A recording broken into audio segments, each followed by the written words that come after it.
What's going on, guys? JPS back for another video, and today we're going to be reacting to Stopped by the German Police. Here's what you need to know. This will be a reaction where I can compare and contrast the United States police and the German police. And before I even clicked on this, or actually clicked full screen, I saw the first comment. And the first comment was saying it's illegal to insult a police officer in Germany. And if you do insult a police officer, they'll be more than happy to fill out the paperwork to get you fined. And then when I saw that, I looked it up, and because we have freedom of speech in the United States, you are allowed to criticize government officials. So yes, you legally can insult a police officer in the United States. However, if your words are threatening or likely to cause violence or something like that, then they can arrest you for disorderly conduct. And if you're like interfering with the police's duties, things like that. But simply insulting them is not enough to get any charge in the United States. So that's something I found really interesting. I also have had my own experience with the German police when I was in Berlin, which I'll talk about. But let's get right into this video first. Here we go. You're visiting Germany and are stopped by the police, who start asking you questions. What do you do now? What are your rights in this situation? And how can you make sure that you don't get yourself into trouble? In this video, I'm going to give you just a few pieces of advice. But first, I am not a lawyer, so this is not legal advice. Also, this video is not going to be helpful to you if you are in a very serious situation. If you've been arrested or are to be questioned as either a suspect or even a witness, then you really need to talk to a lawyer. Now, I don't want to give the impression that the German police are bad. Normally, they are professional and well-trained. It's not like some countries I could mention where you have to be very careful not to get shot. Is that the United States he's talking about? But I know exactly what he's saying, because a lot of countries around the world, the police officers are entirely corrupt. Literally, like, if they pull you over and you're a tourist, you just have to pay the money to keep going in a lot of different countries. So, yeah, I thought the German police were good, to be honest. That is very rare in Germany. Let's put this into perspective. In 2019, a total of 15 people were killed by police in Germany. That is approximately 0.00002% of the entire population. In the same year, US police shot dead nearly 1,000 people, which is... Okay, again, like, I understand this. Like, yes, the police violence and brutality and killings, they're really inexcusable. But at the same time, guys, like, you cannot just compare these side by side. Like, Germany doesn't have widespread guns like us. Like, when a suspect is aiming a gun at a police officer, do you think the police officer wants to shoot at them or to stop that force? No, because you have to live with that trauma. Like, that's not... Police officers do not like doing that, harming people or anything like that, bro. There are bad apples, of course, who shouldn't be in the police force, but, like, really, I don't think this should be a comparison. I mean... 0.0003%. In other words, statistically speaking, you are 15 times more likely to be killed by police in the US than in Germany. However, while the German police are generally more professional, they're not perfect. And like every police force in the world, they're made up of human individuals, and not all of them are as professional as others. So you don't really need to worry about your safety, but it's still good to know your rights. The general principle is that the police cannot stop you randomly, although there are some exceptions. Normally, they need to have reasonable grounds for suspicion, and they need to tell you exactly what they suspect you of. A very important exception to this rule is the general traffic check. In Germany, police can randomly stop vehicles to check that they are roadworthy and the drivers fit to drive. They can give your vehicle a quick visual inspection, and they can also demand to see all the things that you are legally required to have in the vehicle. So a high visibility jacket, a warning triangle, and a first aid kit, as well, of course, as your driving license. But without reasonable grounds for suspicion, they cannot search your vehicle, and they also cannot force you to take a breathalyzer test or give a urine sample or anything of that nature, at least not without your consent. So let's say you're stopped. Exactly, and if people aren't educated about that, they're just going to give consent because the authority, if the police officer asked it in like a nice flow, it's really easy to say yes to. And then also about the reasonable grounds. Don't officers sometimes forge that or pretend that they do have reasonable grounds when in fact they don't, in order to get access to the vehicle to search? By police and asked to take a breathalyzer test because they say you look like you might be drunk. Now, you can legitimately refuse, but should you? Well, if you do refuse, then the police must consider whether they have reasonable grounds to take you to the police station for a blood test. So the risk to you, obviously, is that you get taken to the police station.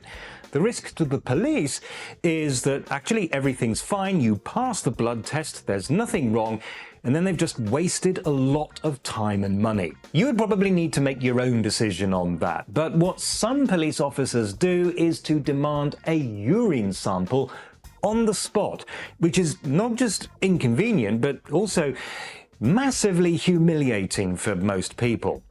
Now, I think in a situation like that, it is worth knowing that you can refuse, and then that would force the police officers to make a decision whether to just let you go or risk taking you in for a blood test. By the way, it used to be that they needed the authorization of a judge for a blood test, but that is now no longer necessary.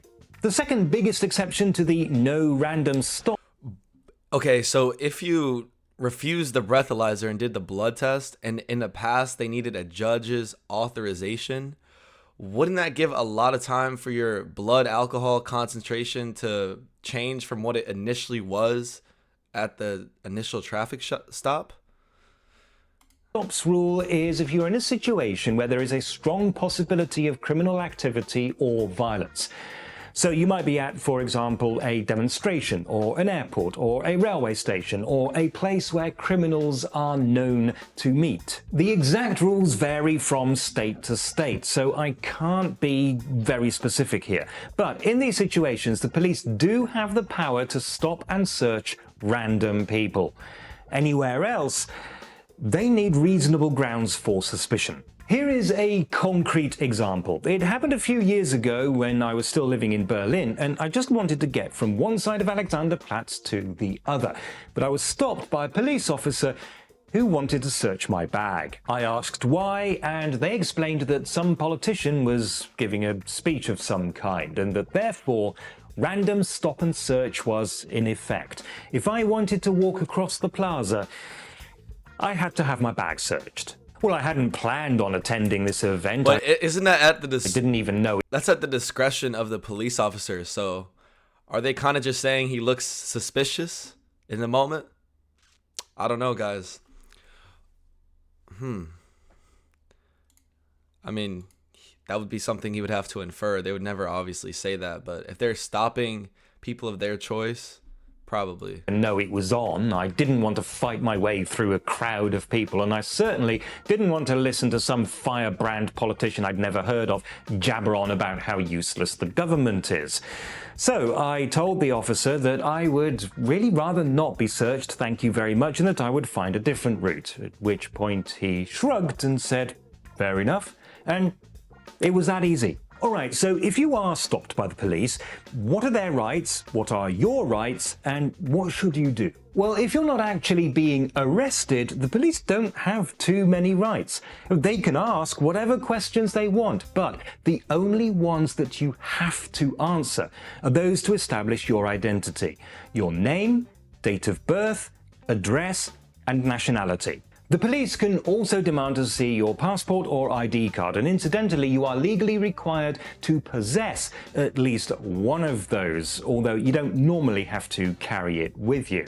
In practice, in most cases, anything you have that will back up your answers ought to be sufficient. A driving license, for example. I once managed it with a bank card. Any other question you can refuse to answer. But of course, If you say nothing at all, the officers are likely to suspect that you have something to hide. On the other hand, if you say too much, you might accidentally incriminate yourself. So, what do you do? First and most importantly, remain calm and polite. Don't give the officers any reason to get annoyed with you. But at the same time, whatever questions you choose to answer, answer them briefly and never give them any information that they didn't ask for. The thing to watch out for if you do encounter some of the less professional officers is that they may try to make you say more than you should. For example, if they say something like, yeah, we've been having problems with people riding scooters while stoned, do not say, oh, that's all right, I haven't had a joint all week. The classic, of course, is, do you know why I pulled you over?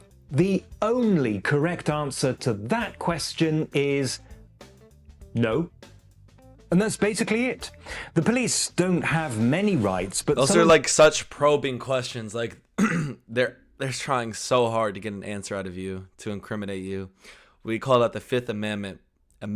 Pleading the Fifth in the United States is where you say, I don't want to speak until I have a lawyer.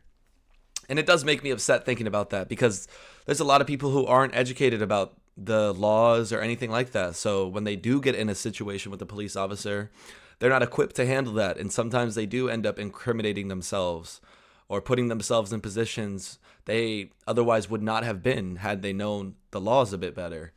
That makes me sad to think about. And obviously those people are going to be the less educated people, possibly lower income. It's just unfortunate. I want to pivot to the story, guys. So I may have already told this on this channel, but I was in Berlin a couple summers ago, and I was out in front of a hostel. It was like pretty much in the center of Berlin. There was a decent amount going on. And I was hanging out with some people in the hostel. We were all drinking. There was like a group of 10 of us because there was a corner shop open up until late. It was like 3 a.m. at this point. And a big police van pulls up, a German police van. And out of the back come like 8 police officers. They all like run out of the back. And we're like, whoa, like what's going on? Like they were very intimidating, I will say. And then they started walking towards us, because initially they pulled up on the other side of the street. We thought they were coming for a call to someone else or something, because obviously we're just standing there drinking. Like, we don't think we're doing anything wrong, right? So they all come up to us and they're like, excuse me, we had a noise complaint. Can you guys move to the park, please? Like, the way that they walked up, though, I thought we were all going to prison. Like, I was scared for my life, because I think German police officers have an extra level of authority, especially in Germany, where authority is already like held to a high standard, and then you have police officers on top of that. It was I could feel it, I could feel the vibe of that. But they were obviously very polite, friendly, and we just moved to the park, so it was a really chill interaction. But in the moment, guys, it was just great. Like that, I felt like I was gonna be locked up for life, and I wasn't even doing anything. Like, oh. Some of them do have a few nasty tricks.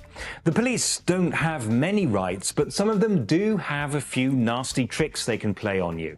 Be friendly, keep your answers businesslike, don't give them any information they didn't ask for, and remember that you always have the right to remain silent. But hey, the chances are that you will never need to use any of the information in this video. If this has all been just a complete waste of your time, then that's actually a good thing. Okay. Very nice video. That's true, though. You don't want to have to use any of that ever. Let me know in the comments. Oh, what is this? Let me know in the comments if you guys have ever been stopped by German police, or what your experiences have been like, good and bad. Want to hear it all. And yeah, I hope you guys enjoyed this one. Hit the like button, hit subscribe if you did, and I'll see you all in the next one. Peace.